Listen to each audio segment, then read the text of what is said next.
Today's setup, as you can see, is a little bit cozy, but that's okay, because we're still going to get right into this. Hi, my name is Olivia.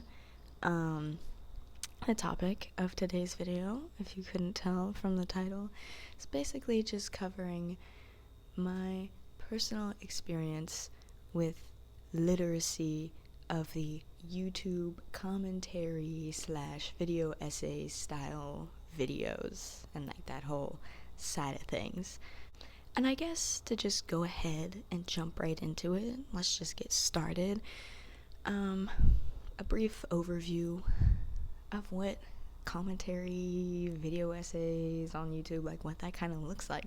So if we start off with the Google definition of just commentary as a whole: an expression of opinions or offering of explanations about an event or situation. Pretty broad. So, and I mean, that's exactly what it is on YouTube. The commentary genre is so expansive. There's so much that just falls under that. Not only in the style that the videos are filmed, but also in like the information, the topics being covered in each video. I've seen creators make silly little videos making commentary and reacting to movies that have like crazy little monsters like Gooby. Not a cool guy. If you ever run into a Gooby in person, walk the other way. I've also seen more analytical videos just ranking the different creatures on the cryptic iceberg. So still maybe a more lighthearted, silly topic, depending on how seriously you take that sort of thing, but with a less silly tone in the video. And then there are more serious topics that are discussed, such as alpha and sigma males and the effect that they are having on our society, young and old, our younger generations growing up seeing this sort of information and taking it all in, seeing these people who are being sexist and bigoted and just all around awful and kind of sad looking at their lifestyle. But the kids only seeing the part where they're like successful and they're surrounded by women and money and whatever, and thinking, oh, I need to be all of these horrible things to get to that point myself. And so just like corrupting these younger generations, but older people too. I've heard many stories about grown men, fully grown men, who fall down the Reddit alpha male rabbit hole and just are completely transformed. So essentially, no one's safe. However, these things, although they're a more serious topic, they can be talked about in still a more lighthearted tone, almost like a, I can't believe this is going on. Let's poke some fun at it while we still can, because we're actually living through this. What is going on? There is one commentary creator on YouTube by the name of Jimmy Robbins. And he says that he typically separates commentary creators into two different genres. The first one being the more feel-good side of things, where they're just reacting to something silly or funny. Their job is to entertain. They have an audience who probably already agrees with them on everything, and they're not really trying to like prove or make a point.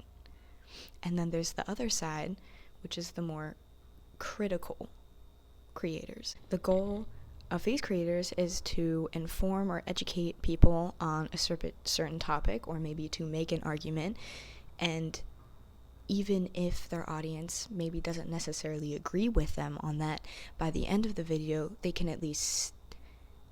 understand the point that the creator is making and understand where they're coming from, and maybe change their mind on certain parts, maybe completely be stuck in their own ways, but whatever it is, they can, there's a little link, there's an understanding between the two, hopefully. I guess the side that I focus more on is like the lighthearted, feel-good stuff, even though some of it with more serious topics or on the surface level very funny, but once you dig a little deeper, they're like, there might be something sinister going on here. But for the most part, I like a good laugh, so I mostly gravitate towards the lighthearted, silly stuff, and that's what I have the most literacy in, I'd say. Now, to dive in and get a little more personal and talk about my own sponsors and this literacy of YouTube commentary. And if you're wondering what a sponsor is, it's basically just someone or something who somehow has enabled me to access the material or learn it in some way for myself. I'll get a little more into it as I go along. It'll become clearer. But if we start off with my first sponsor, YouTube. Just YouTube as a whole, the platform itself, it not only is, it's where I'm accessing all of this information. It's what makes it possible for these creators to post their videos and then for me to go and view. But it also creates a space for myself, if I ever wanted to upload my own videos onto there, which I have done before in the past. Wasn't commentary stuff though. That was like Littlest Pet Shop, Lego Friends, silly stories. But it enables both parties, which leads me to my second main sponsor, Danny Gonzalez. He was the first official YouTube commentary creator I think that I ever really watched. It was around my freshman year of high school. I had been on like the day in my life, like come with me shopping haul, and then all of a sudden, I don't know why I did, but I saw a Danny Gonzalez video, and I don't know, it was probably the thumbnail. I just clicked on it, and then in the recommended, I just kept clicking, and then seeing other creators who made similar content and clicking on that, and I have consumed a lot of commentary content, and it all started with Danny Gonzalez. I think that's probably why that's where I gravitate towards now. There's a lot of nostalgia there as each year passes, and I'm like, whoa, like I started watching in 2018 and now it's 2024, and it's just a very feel-good thing. So like if I'm just doing something nonchalant, like I'm eating lunch or like I'm working, I'm typing something out, and I just want a little background noise, I'm like, a little commentary video. That's what I need right now. Now, you may be asking, Olivia, your sponsor was a comedian. Yes, he's funny. Why are you not funny? Why are you not being funny right now? And to that I say, first of all, I'm far more situationally funny, okay? It just pops into my head sometimes. I need inspiration. Second of all, I don't see you making this video. Yeah? And now no one's laughing, so that's fine. But that actually brings me to my third, and I'll say for the purpose of this video and for the sake of everyone's time, my third and final sponsor, which is Tara Mooney. She's super cool. She addresses the more serious topics that I was stating earlier, but still in a slightly more lighthearted way. So I guess she's still kind of funny too, but it's okay. But she definitely opened the door for me into the more serious, like better researched, perhaps better structured to be more informative side of video essays. I believe I started watching her content around 2020, 2021, I want to say, during quarantine time when everyone was locked up, had nothing better to do than to just like go through every single video on YouTube, essentially, and just down like 50 different rabbit holes all at the same time. But she kept me sane. She kept my head on straight sometimes. And now to discuss exactly how these people have been sponsors to me, because I'm not just watching their content, but I'm also gaining something from it. Really, I kind of learned about commentary as a whole from them. It wasn't something I had been particularly familiar with, or at least didn't know there was a specific name or genre for this sort of thing. I do believe in certain ways that my humor has also advanced a little bit. Like, certain things I say I think are a little more well thought out and planned, maybe almost a little scripted at some moments. I love a good bit. But in some ways, they have also taught me to be a little more skeptical about things. Even in like the more comedic side of it, there's these two videos that Danny made separate from each other. First, he talks about this weird guy on the internet, and then the second one, he's like, he's back but under a different name, and he's trying to be someone else. Just trying to look more into things. And then like Tara Mooney with some stuff she'll talk about, she'll be like, this person's talking nonsense, here's a whole bunch of resources as to why it's all nonsense, and just not take, like, even when I'm just watching something for kicks and giggles, just like getting it ingrained into my head that not everything you see is real.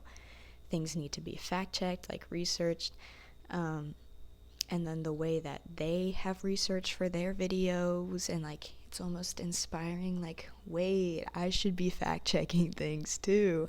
Like, these are silly little creators in my screen, but they're putting in the work.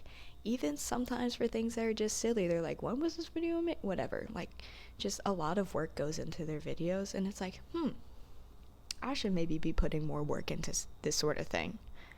Overall, like, sometimes just keeping me informed on certain topics that I maybe didn't know a lot about or wasn't thinking too much into, about how they're impacting not just my life or another person's life, but like everyone in our society as a whole. But they've also kept me informed on like smaller things, but it's like, hey, this product is a scam, or this company is a scam. And it's like, wow, that's really valuable information that I probably would not have found on my own. And that's like, even if it's something that maybe I wouldn't have fallen for, maybe it's something that my parents or my grandma or just even some of my friends would, and now I have the knowledge to say, hey, stop that, cut it out, that's a scam. Anyways, enough about what I get from them. Let's talk about what they get from me.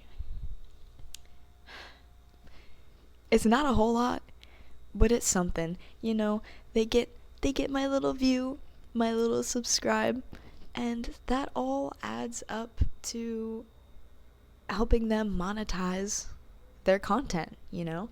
The more views they get, the easier it is to get sponsors. I mean, each view adds up, probably not a lot of money, but something over time, you know? I've bought merch before. Well, a friend bought merch for me. But yeah, so basically they get money, but they also get to spread their own ideas and viewpoints.